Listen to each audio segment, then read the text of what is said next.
Muy bien, muchachos.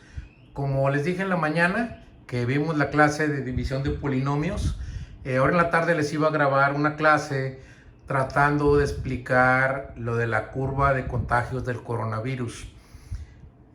Nosotros ya vimos en clase funciones de 2 variables y de 3 variables. Este video está dirigido para mis alumnos de noveno grado, o sea, de tercero de secundaria. Les digo esto porque si este video lo ven sus papás, que sepan que es un video hecho pensando en tratar de explicarme el tema de la mejor manera posible, pero utilizando matemáticas básicas de secundaria. Entonces, vamos a pensar en una función de 2 variables en donde en el eje de las X estará representado el tiempo, en donde es la variable independiente, y en el eje de la Y, que sería la variable dependiente, estaría en el eje de la Y 2 posibilidades. Uno, el número de contagios diarios que se presentan, y la otra opción, el número total de enfermos en ese momento. Las dos curvas tienen más o menos la misma forma o van a presentar más o menos formas parecidas. Claro que representan cosas diferentes. Entonces, déjenme tratar de explicarme. Como quiera, en la clase mañana de Zoom que vamos a tener en la mañana, todas las dudas que tengan las platicaremos con detalle el día de mañana. Muy bien, déjenme tratar de explicarme. Vamos a pensar en un sistema bidimensional. Plano cartesiano, eje de las X, eje de las Y, aquí es el tiempo, y aquí es total de contagiados o total de enfermos. Vamos a pensar total de enfermos. Esto más o menos, la cosa está así. Los primeros casos de personas enfermas de coronavirus en México se presentaron fines de febrero, principios de marzo. Entonces vamos a pensar que aquí en el eje de las X, que es el tiempo, aquí es el día 1 de marzo. Por aquí 15 de marzo, 30 de marzo, etc. Abril, 15 de abril, 30 de abril, etc. ¿Qué va a pasar con el número total de enfermos? En el 1 de marzo había 0 enfermos. ¿Qué pasa para el día 15 de marzo? Ya había más enfermos, ¿estamos de acuerdo? Y luego el día 30 de marzo ya hay más enfermos. Aquí en el eje de las Y, ahorita se supone que 21 de abril, más o menos por aquí, ya hay como 9.500. Esto corresponde a 9.500. El día de antier, 9.500. Entonces, por ejemplo, aquí pudieran ser 1.000, 2.000, 3.000, 4.000, 5.000, 6.000,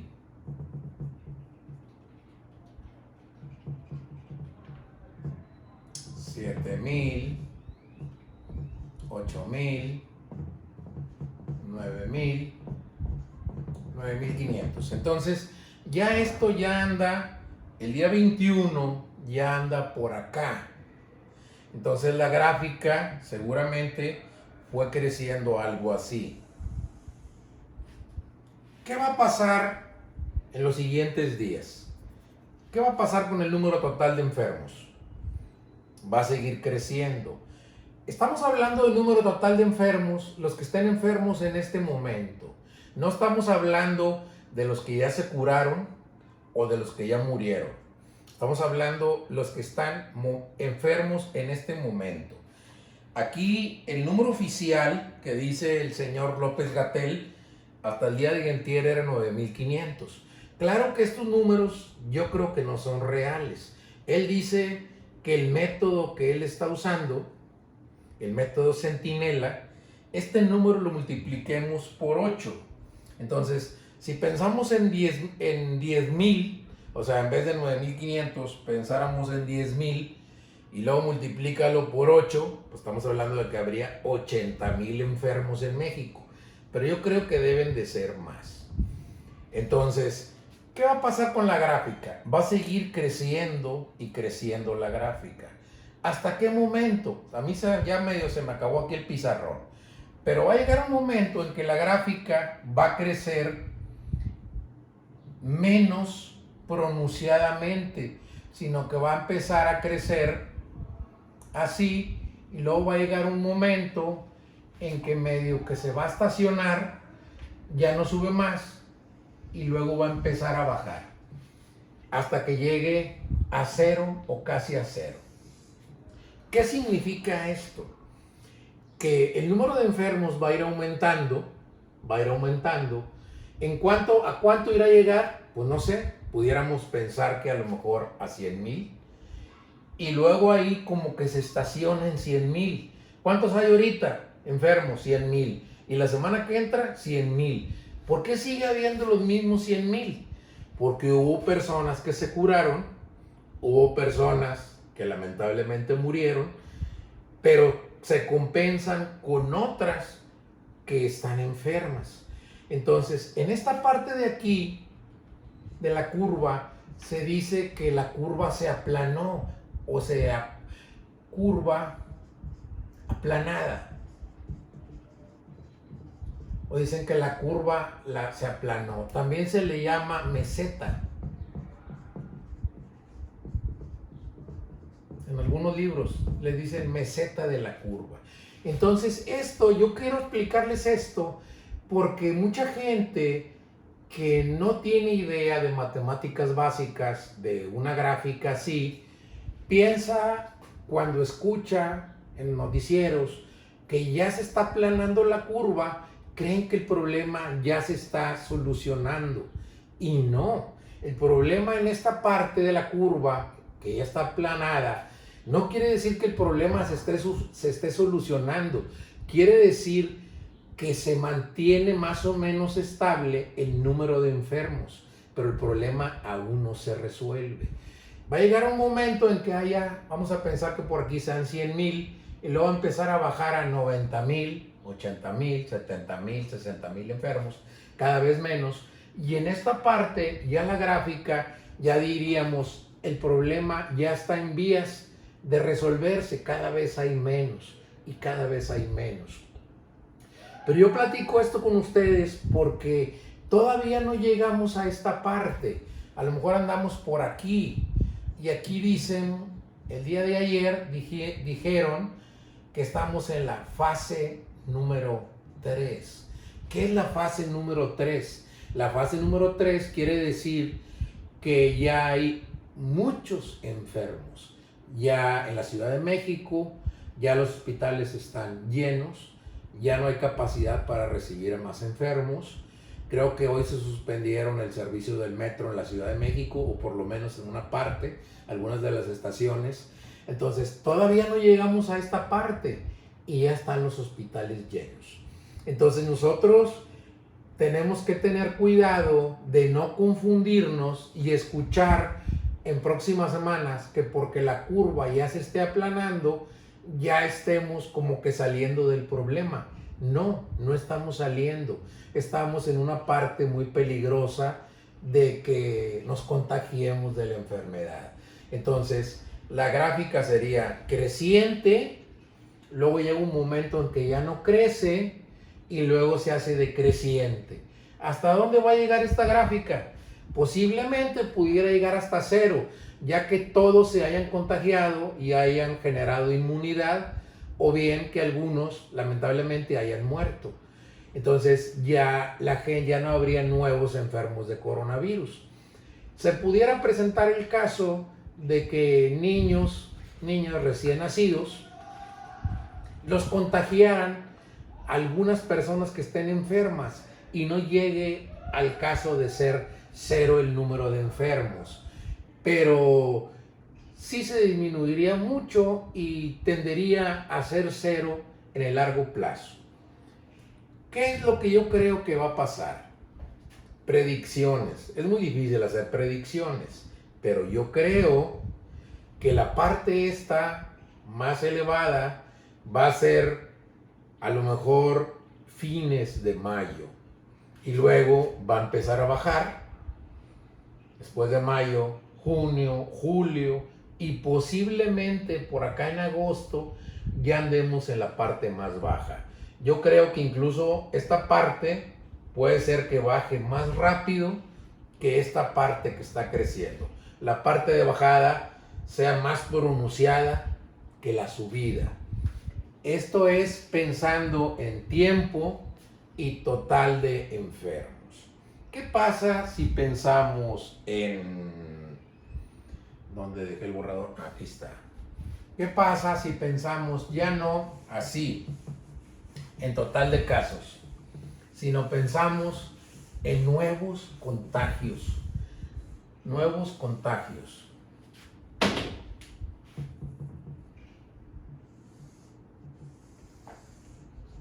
Eje de las X, eje de las Y. Tiempo, contagios por día.